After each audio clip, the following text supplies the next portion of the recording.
Welcome back ناظرین. ہم بات کر رہے ہیں ادھار بڑے شوق سے انقلاب اگلے چوک سے، اور پروگرام کے اس سیگمنٹ میں ہمیں تاج حیدر سینئر رہنما پاکستان پیپلز پارٹی اور خواجہ اظہار الحسن مشیر وزیر اعلیٰ سندھ اور MKM کے لیڈر انہوں نے جوائن کیا. آپ دونوں کا پروگرام رپورٹر میں شرکت کا شکریہ. ہم بات کر رہے تھے کہ پاکستان میں شاید سوچوں پہ پہرے لگے ہوئے، آئیڈیاز نہیں ہیں، آئیڈیالوجی نہیں ہے. آپ دونوں ٹریفک جیم میں بھی پھنسے، کچھ اور بھی مسائل ہوئے. کیا ایسے ملک میں انقلاب آ سکتا ہے؟ پہلی چیز تو یہ کہ بڑا ہی غیر معیاری قسم کا نعرہ ہے آپ کے اسٹاک شو کا، اور ایک انتہائی سنجیدہ موضوع کو بہت ہی سستے انداز میں آپ نے بیان کیا. میں معذرت چاہتا ہوں، یہ تو میں ایک بیان کر دوں. دوسری بات دیکھیں، یہ پہلی چیز تو یہ کہ انقلاب کو سمجھنے کی ضرورت ہے کہ انقلاب ہے کیا. یہ کوئی فیشنڈ ورڈ نہیں ہے، یہ کوئی پولیٹیکل مینیفیسٹو کا کسی پارٹی کا ایجنڈا نہیں ہے جس کو سب انجوائے کریں. انقلاب تبدیلی کا نام ہے، انقلاب آزادی کا نام ہے، انقلاب اس نظام سے بغاوت کا نام ہے جو پوری قوم یک زبان ہو کر 1 پوائنٹ ایجنڈے پر متحد ہو جاتی ہے. ہمارے پاس ہے کوئی ایسا 1 پوائنٹ ایجنڈا؟ آپ کے پاس سب سے بڑا 1 پوائنٹ ایجنڈا اس وقت پاکستان کے معروضی حالات میں غربت سب سے بڑا ایجنڈا، جس کے لیے ہمیں ادھار لینا پڑتا ہے. اور اس ایجنڈے ہی کی وجہ سے عوام نہ صرف پس چکے ہیں بلکہ عوام اتنی زیادہ مہنگائی، بے روزگاری، یعنی یہ تو اب ہمارے لیے نارمل سی بات ہو گئی ہے کہ ہر چینل پہ تیسری روز خبر دیکھیں کہ ماں باپ نے اپنے بچے فروخت کر دیے. میرا خیال ہے ہم کچھ طبقہ، خاص طور پہ وہ طبقہ جو شاید پالیسیاں بنا رہا ہے یا وہ طبقہ جو شاید پالیسیوں کو ریفلیکٹ کر رہا ہے، یا آپ اور ہم بھی، اب ہمارے لیے خبر یہ بڑی معمولی سی بات ہو گئی ہے. لیکن اگر اس خبر کو میں اپنے بچوں پہ رکھ کے دیکھوں کہ مجھے اگر اپنے بچے فروخت کرنے پڑ جائیں یا خودکشی کرنی پڑ جائے اس وجہ سے کہ میں صبح انہیں ناشتہ نہیں کرا سکتا، اس قسم کی تعداد، اس قسم کے واقعات کی تعداد، پھر خواتین کی بے حرمتی، خواتین کے ساتھ زیادتی کے واقعات، معصوم بچیوں سے زیادتی کے واقعات، ہم سب اس کے ذمہ معاشرہ دار پورا، ہم سب اس کے ذمہ دار ہیں جو خاص طور پہ ڈیسیژن میکنگ پوزیشنز میں ہوتے ہیں. یس ڈیفینیٹلی یو آر کدھر ہیں وہ ایبسلیوٹلی آئیڈیاز رائٹ. جو کہ ان ساری چیزوں کو چینج کریں گے؟ جو آپ کی ڈیفینیشن ہے انقلاب کی کہ یہ ساری چیزیں چینج ہونی چاہیے، وہ انقلاب کون لائے گا؟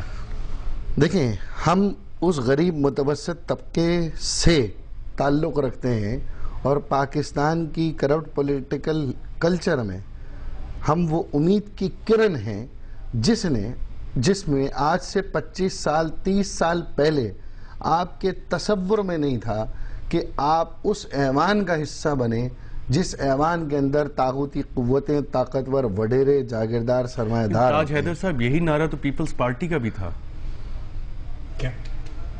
امپاورمنٹ آف دا پیپل، اور لوگوں کو روٹی کپڑے مکان کا نعرہ دیا، اس پہ ووٹس لیے، ایوان میں لوگوں کو بھیجا گیا. یہ جو گفتگو ہو رہی ہے، یہ شاید یہ جو مشرق وسطیٰ کے اندر، عالم اسلام کے اندر کچھ ممالک میں یہ تمام چیز ہو رہی ہے، تو یہ جیسا کہ میرے بھائی کہہ رہے تھے، یہ سنجیدہ گفتگو ہے، اور اس کو پورے آپ کو تاریخی پس منظر میں سمجھنا پڑے گا کہ عالم اسلام کے ممالک آزاد ہوئے، آج 57 ممالک آزاد ہیں، لیکن اس کے بعد وہاں پہ آمریتیں اور وہاں پہ انسانی حقوق کی پامالی یہ ایک طریقہ کار بنا رہا، اور اس میں مذہبی انتہا پسندی، اس میں سامراجی جو تھیں فورسز، وہ سب کے سب رد انقلاب کا ایک دور آیا عالم اسلام کے اندر. احمد سویکارنو کو قتل کیا گیا، مصدق کو قتل کیا گیا، قتل تو نہیں کیا گیا لیکن یہ کہ پوری ٹیم ان کی قتل کی گئی.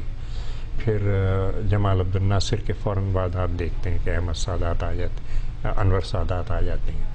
یہ تمام چیزیں جو ہیں، ذوالفقار علی بھٹو کو کس طریقے سے یہاں پہ قتل کیا گیا، کہ جہاں جہاں بھی کوئی ترقی پسند قیادت آئی اس کو سامراج نے ایلیمنیٹ کیا.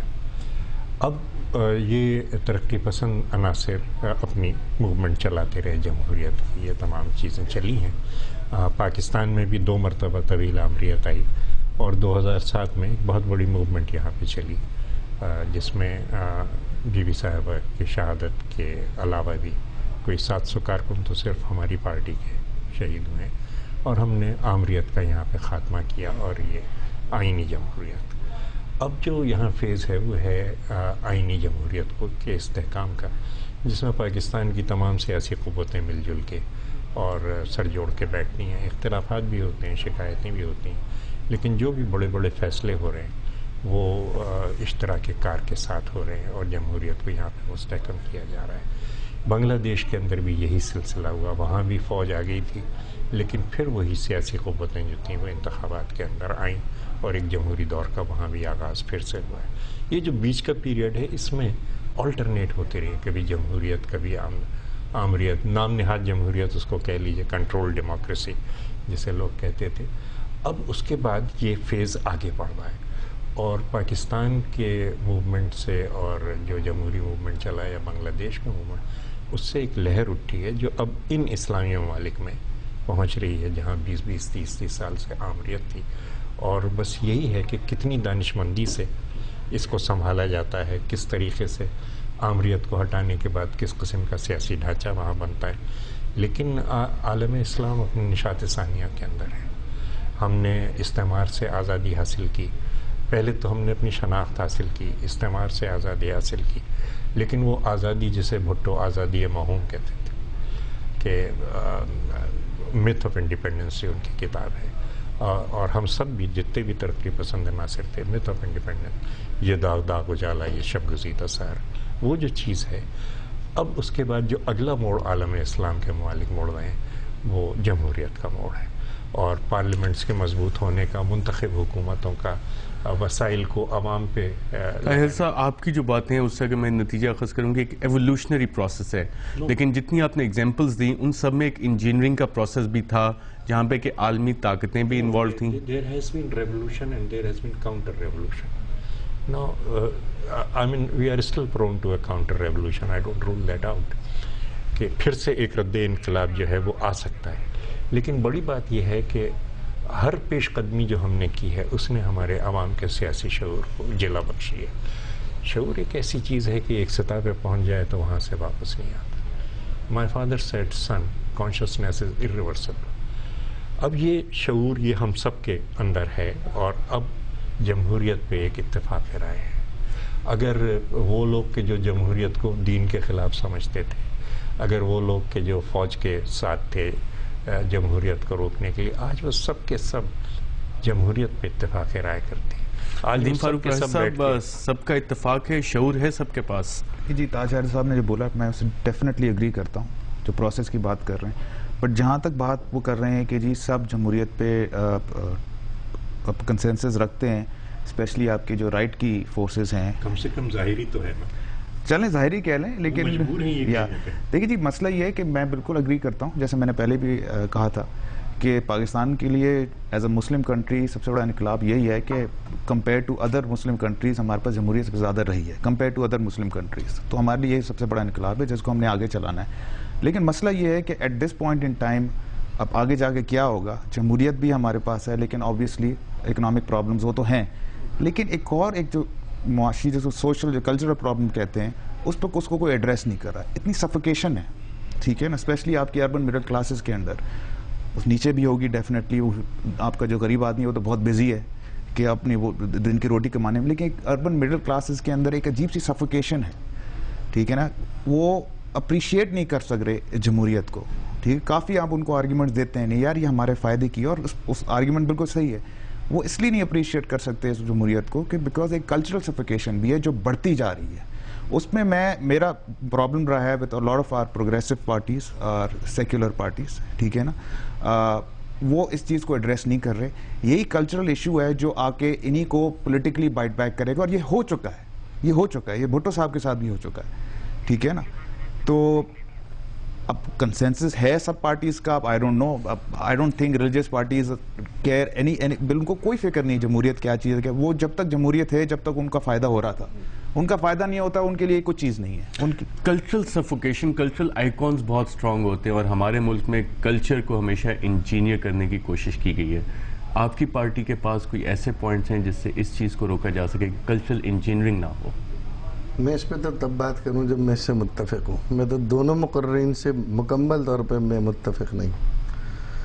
جمہوری پروسیس ایک الگ چیز ہے اور جس انقلاب کی ہم بات کر رہے ہیں وہ ایک علیحدہ چیز ہے. میں نے آپ سے عرض کر دیا کہ انقلاب کسی پارٹی مینیفیسٹو پہ نہیں آتا, انقلاب کسی محلوں سے نہیں آتا, انقلاب وزیر اعلیٰ ہاؤس گورنر ہاؤس سے نہیں آتا, انقلاب وزراء نہیں لے کر آتے, انقلاب غریب آدمی لے کر آتا ہے, بھوکا, مفلس, پسا ہوا, کچلا ہوا. اور غریب, مفلس, پسا ہوا, کچلا ہوا, جب میں یہ بات کہہ رہا ہوں تو ہمیں اس پین کا ہمیں پتہ ہے, ہم اس طبقے سے تعلق رکھتے ہیں. جب ان پارلیمنٹ میں ہم پہنچے تو ہمیں احساس ہوتا ہے کہ ہمیں یہ احساس دلایا جاتا ہے کہ ہم غریب کے بچے ہیں. جب ہم اس سینٹ میں بیٹھتے ہیں, ہم اس ایم این اے شپ میں بیٹھتے ہیں, ہم اس پروونشل اسمبلی میں بیٹھتے ہیں تو ہمیں فیل ہوتا ہے کہ ہمارا گھر 80 گز کا ہے, ہمیں فیل ہوتا ہے کہ ہم 120 گز کے ہیں, اور ہمارے برابر میں جو شخص بیٹھا ہے اس کی زمین 2.5 لاکھ ایکڑ ہے. یہ وہ احساس ہے. اور ہمیشہ انقلاب مائنورٹی, کمپلیکس پیپل لے کر آتے ہیں, majority powerful people per, not number of majority, numbers میں نہیں. استحصالی قوتیں, طاقتور قوتیں, سرمایہ دار, جاگیردار, وڈیرے, اور وہ جو اس ملک کے انسٹیٹیوشنز پہ جو قابض ہے, چاہے اس میں فوج ہو, چاہے اس میں عدلیہ ہو, وہ تمام کرپٹ لوگوں کے خلاف غریب متوسط روڈ پر رہنے والا شخص لے کر آئے. اس کا یہ جمہوری مینیفیسٹو وغیرہ سے کوئی تعلق نہیں ہوتا. خواجہ صاحب, آپ نے ایک بڑا انٹرسٹنگ پوائنٹ ریز کیا ہے کہ جو غریب آدمی ہے, جو بھوکا شخص ہے, شاید اس کا اس جمہوریت وغیرہ یا سسٹم سے کوئی تعلق نہیں ہے. اس پہ بات کریں گے ایک وقفے کے بعد.